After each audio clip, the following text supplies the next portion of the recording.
Bonjour chers amis téléspectateurs, très heureux de vous retrouver pour cette nouvelle édition de Terre de Mission, l'émission religieuse de TV Liberté.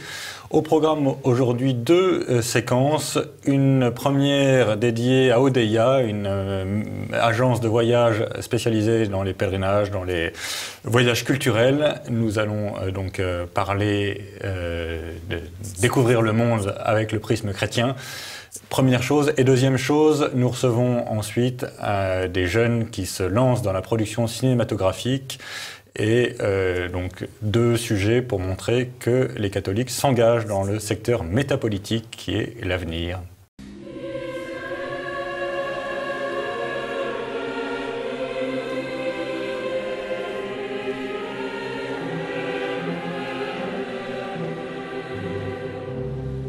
Et donc je me tourne tout de suite vers Sophie Mageran. Bonjour Sophie. Bonjour. Vous travaillez à l'agence Odeya, Odeya qui est une agence de voyage. Alors d'abord, Odeya, ça veut dire quoi? Alors Odeya en grec ancien, ça signifie le voyage, le chemin. C'est la même racine que Odyssée ou Exode aussi. Ouais. Et donc nous proposons effectivement de cheminer, de partir en voyage, soit en pèlerinage, soit sous forme de voyage culturel également, mais toujours dans cet esprit chrétien. D'accord. Et donc, vous êtes une petite agence avec quelques collaborateurs? Oui, alors on fait partie, si vous voulez, Odeya fait partie d'un groupe familial d'une 50aine de personnes, mais nous-mêmes, nous sommes 7 à travailler pour Odeya. 7 personnes engagées, nous sommes catholiques et nous nous en défendons. D'accord. Et donc, ces 7, vous organisez combien de voyages par an? Alors, tout compris, on a environ une centaine de départs chaque année, ce qui nous donne quand même du travail, c'est bien. Travail, ouais. Et donc, on est répartis, effectivement, on propose à la fois des pèlerinages, c'est-à-dire des voyages qui partent avec ce thème religieux et surtout accompagné par des aumôniers, soit en Terre Sainte, qui est une sorte de best-seller si on veut, mais bien sûr Rome aussi, Fatima l'an dernier, beaucoup de départs à Fatima, la Pologne, et de toute façon la chrétienté partout dans le monde, donc on peut faire des pèlerinages absolument partout. D'accord. Et donc vous avez des aumôniers, vous avez aussi des conférenciers? Oui, alors les conférenciers sont réservés effectivement, accompagnent nos voyages culturels. Autant on a des aumôniers pour accompagner les pèlerinages, on a la messe tous les jours, on a vraiment cet apport spirituel qui caractérise les pèlerinages. Quand on est en Terre Sainte, on est vraiment sur cette terre où Dieu a marché. Ouais. Autant lorsque l'on part avec un voyage culturel, vous partez avec un conférencier qui est spécialiste de la destination et qui connaît la culture locale, qui connaît l'histoire, qui sait transmettre et qui a d'ailleurs aussi, ça c'est très important, un amour de la terre, du pays qu'il souhaite découvrir et il aime partager cela avec les clients. Vous avez des exemples de conférenciers qui viennent avec vous? Oui, alors on a des têtes d'affiche si on veut plus connues. On parle notamment de Frédéric Ponce qui accompagne très souvent pour Odeya. Alors pas seulement aussi sur le thème de souvenirs français au Vietnam ou au Cambodge. C'est l'un des prochains voyages qu'il va accompagner pour nous.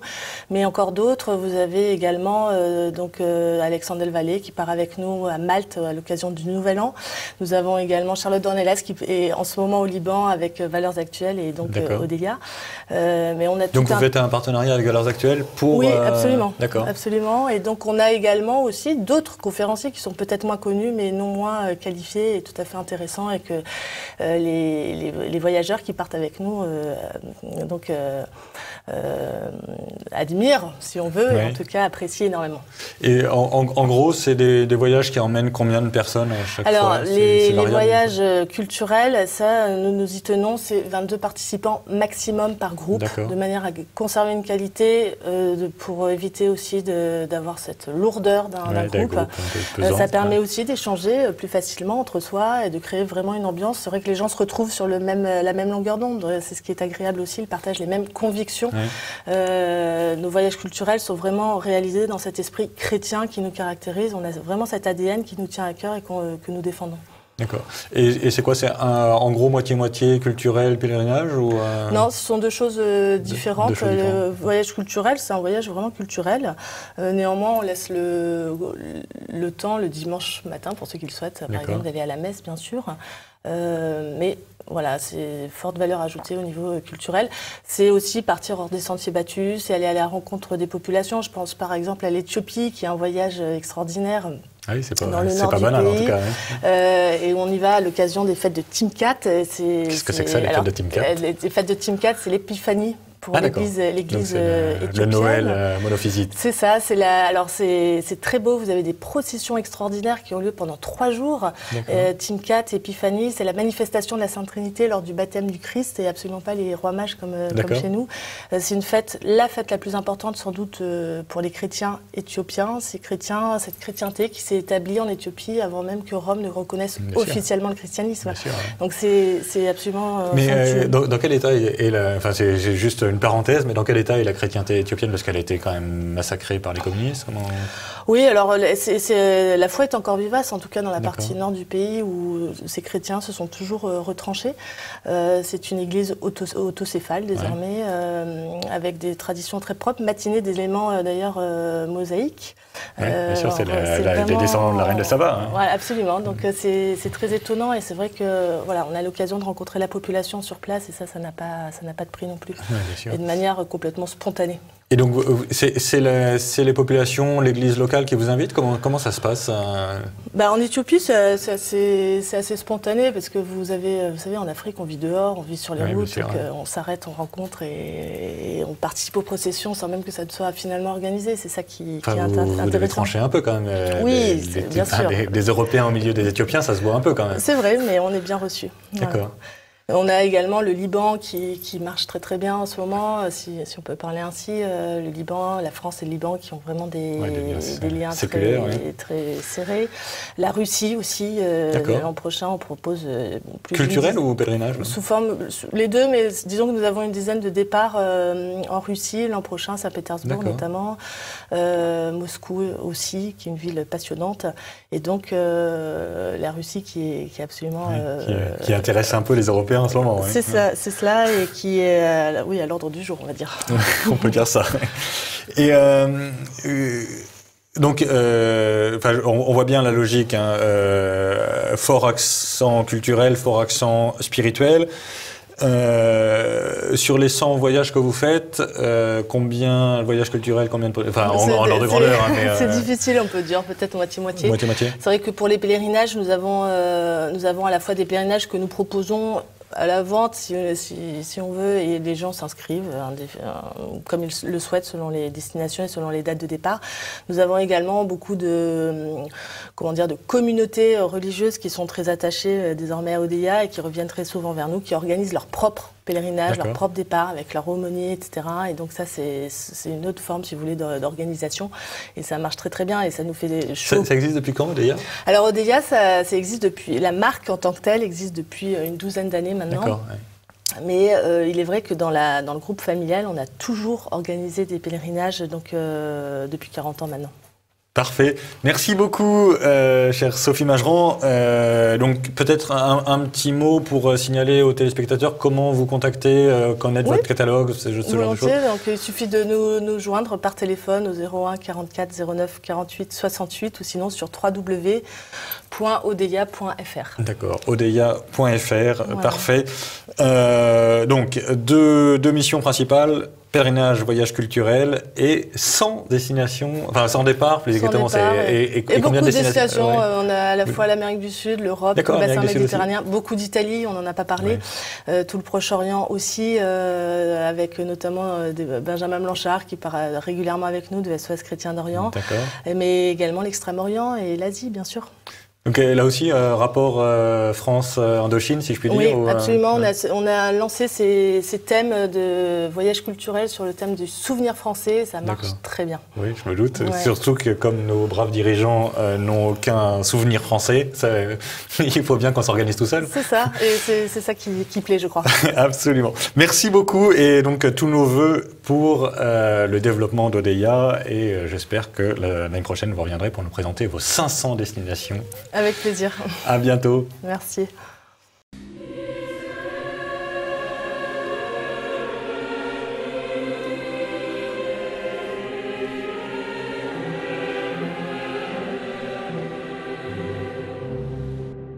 Et donc nous revenons sur le plateau de Terre de Mission et je me tourne vers Jean-Baptiste Salmon. Bonjour Jean-Baptiste. Bonjour Guillaume.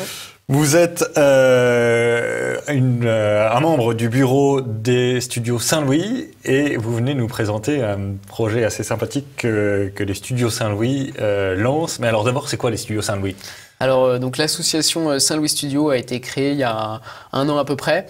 Et donc l'objectif pour nous est de promouvoir le patrimoine, l'histoire de France et de garder toujours en ligne de mire les valeurs chrétiennes de la France. D'accord. Et donc qui sont nos valeurs et que nous voulons partager par le biais de l'audiovisuel, du cinéma. De la vidéo, du cinéma. Voilà, tout à fait. Ok. Et donc là, les studios Saint-Louis sont engagés dans un projet un peu fou d'une série télé.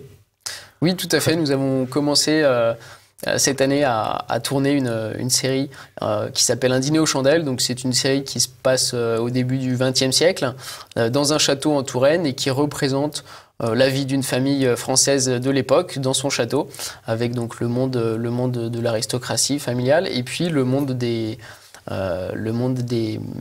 valets, des petites mains dans l'ombre. C'est le Downton Abbey Cato. Voilà, un petit peu à la française, évidemment, dans un décor français, un magnifique château de Touraine, le château de Giseux. D'accord. Voilà, et l'objectif étant de montrer la vie de cette famille et donc de tout ce petit monde à l'époque autour d'une énigme policière. D'accord. Et c'est une série en combien d'épisodes ? Alors c'est une série qui va être pour le moment en 5-6 épisodes. Et puis en fonction de son succès sur Internet, puisqu'elle sera diffusée sur Internet à partir du mois de décembre, nous envisagerons éventuellement d'y donner une suite. De nouvelles saisons. Voilà, si exactement. Vous êtes en fait complètement dans le trip des grandes maisons de cinéma, c'est-à-dire on appâte le chaland et puis si ça marche bien, on continue, c'est ça ? Alors il y a un petit peu de ça, mais voilà, l'objectif effectivement, c'est si les gens aiment ce qu'on fait, de pouvoir leur proposer plus de contenu. Après, on travaille aussi sur d'autres projets qu'on aimerait bien lancer d'ici l'année prochaine. Voilà, exactement. D'accord. Et c'est indiscret de vous demander quel genre de projet ou... Alors non, on travaille actuellement sur les scripts et les scénarios, notamment d'un long métrage sur la Révolution française. Voilà, sur une partie un peu ciblée. Ici, vous pouvez dire la Révolution dite française. Hein. Moi, je ne suis pas du tout... je ne crois pas que ça soit français. Mais... Tout à fait, nous sommes d'accord. Mais dans ce cas-là, effectivement, un long métrage sur la Révolution dite française, axé sur un personnage particulier et une région particulière de France. D'accord. Nous en sommes aux recherches historiques sur le sujet. Alors, pardon, moi je suis un peu béotien dans cette histoire, mais c'est très cher, non, de faire une série audiovisuelle. C'est la production, le scénario, tout ça, ça prend beaucoup d'énergie, beaucoup de personnel, etc., non ? Alors effectivement, ça demande un gros investissement de temps, un investissement personnel et un investissement effectivement financier. Nous sommes une jeune association et les membres de cette association sont majoritairement des jeunes motivés, dynamiques, qui partagent ce projet. Et donc nous portons avec nos moyens pour le moment tous les projets que nous avons et notamment donc cette série qui devrait sortir. Et donc nous essayons de lever des fonds en ce moment. Nous avons fait un crowdfunding en ligne. Peut-être donner juste l'adresse si certains téléspectateurs veulent vous soutenir, donner peut-être l'adresse du crowdfunding en question ou de votre site. Tout à fait. Alors l'adresse du crowdfunding, vous la connaissez pas ? Bonne question, je la connais pas par cœur, mais je vous la ferai parvenir. On la mettra à l'écran donc tout à l'heure. Mais peut-être vous avez un site internet, j'imagine. Alors nous avons un site internet, donc saintlouisstudio.com. Voilà, vous pouvez voir un petit peu un descriptif de l'association, ce que nous faisons, qui nous sommes, et puis les projets que nous portons, les projets que nous avons déjà réalisés. Nous avons déjà réalisé un premier long métrage, Sicut Servus, qui se passe entre le Moyen-Âge et l'Antiquité romaine, sur la quête du Graal, et qui se passe à Saint-Jouin-de-Marne, dans les Deux-Sèvres. D'accord. Voilà, pour présenter un petit peu le cadre d'une magnifique abbaye médiévale. Et également, nous proposons nos services pour réaliser des montages, des clips vidéo, des reportages qui sont axés plutôt sur la défense du patrimoine, sur l'histoire, ou sur des événements. Voilà, et donc il y a éventuellement des collectivités territoriales qui vous sollicitent ou qui peuvent vous solliciter au moins? Tout à fait, c'est l'objectif, c'est ce que nous aimerions bien. Et on est actuellement en train de discuter avec plusieurs collectivités pour voir si on ne peut pas porter des projets pour promouvoir un petit peu le patrimoine local. Très bien. Et du point de vue local, vous êtes enraciné France entière, si je puis dire, ou dans certaines régions de France? Alors, nous sommes mobiles dans la France entière. Il y a tellement de choses à découvrir et à faire revivre, parce que nous sommes riches d'un patrimoine culturel et historique énorme. C'est clair. Mais après, nous sommes basés à Paris, avec une attache pour notre fondateur dans les Deux-Sèvres.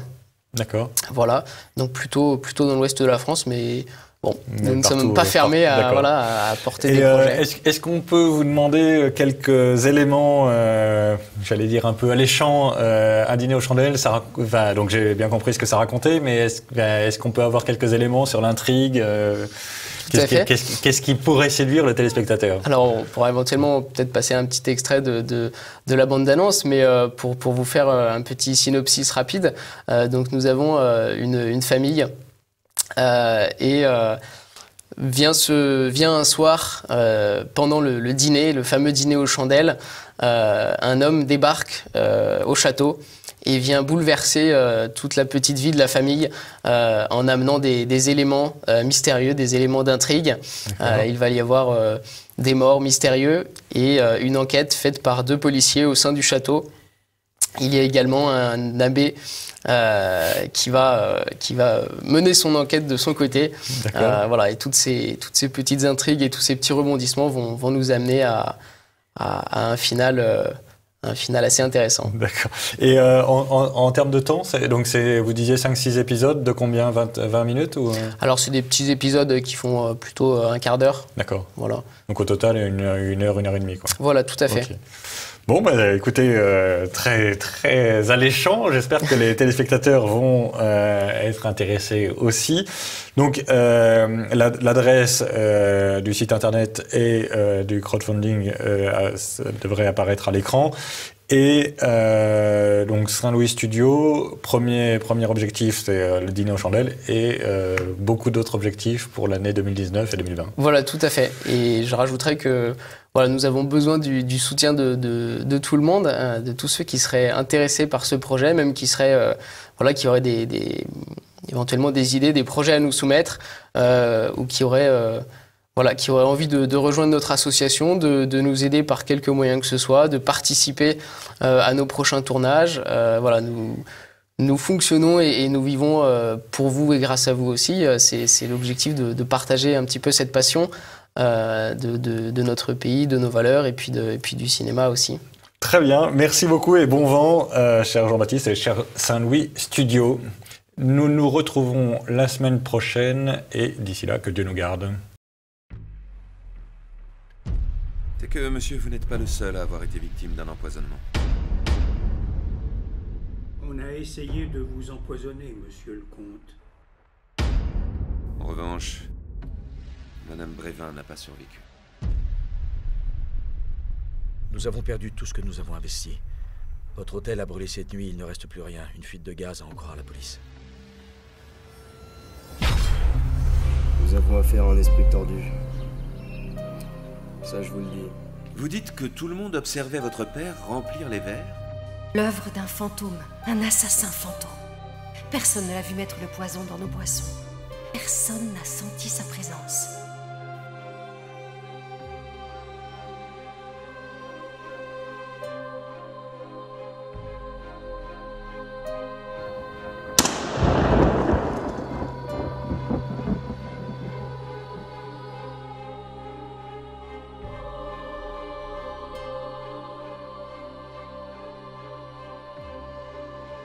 Il y a quelques années, monsieur le comte a investi la plupart de ses biens dans un hôtel à Paris, mais malheureusement, la nuit dernière, l'hôtel a pris feu. Ainsi donc, Augustine n'est pas...